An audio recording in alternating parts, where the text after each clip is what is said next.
Assalamualaikum warahmatullahi wabarakatuh. Perkenalkan, nama saya Leo Sirmansyah Sinambela dengan NIM A1A2230078 dari R002. Di sini saya akan mereview dua artikel.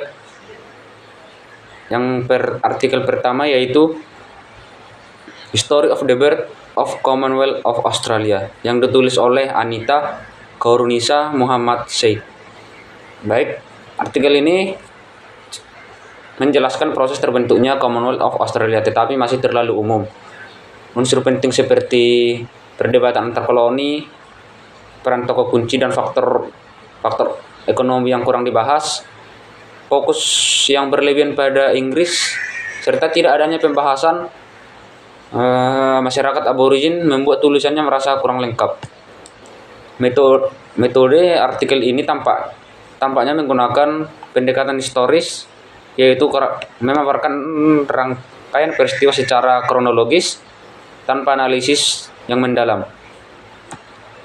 Kelebihan dari artikel ini ringkas dan mudah dipahami, menyampaikan urutan peristiwa yang secara jelas, dan kemudian kekurangannya ada kurang membahas faktor internal dan isu aborigin, dan penulis memahami dasar sejarah tetapi masih deskriptif dan perlu memperkuat analisis agar lebih akademis. Yang artikel kedua yaitu dampak migrasi di Australia terhadap sistem pemerintahan dan politik yang ditulis oleh Agus Budiman. Artikel ini mengenai dampak migrasi Australia sudah memberi gambaran umum hubungan antara arus migrasi politik, tetapi analisanya masih cukup dangkal.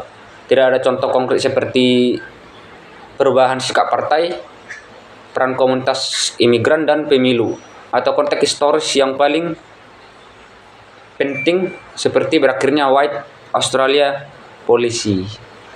Metode artikel ini menggunakan pendekatan deskriptif analitis, yaitu memaparkan isu migrasi secara umum lalu menghubungkannya dengan politik tanpa menggunakan data empiris atau kasus.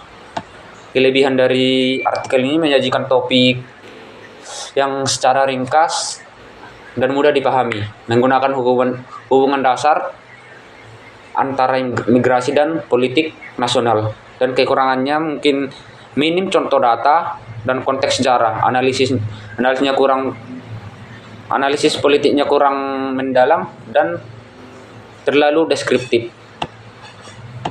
Tinjauan pustaka artikel ini belum memanfaatkan literatur penting mengenai migrasi Australia seperti studi tentang multikulturalisme, perubahan kebijakan imigrasi, dan pengaruh politik etnis.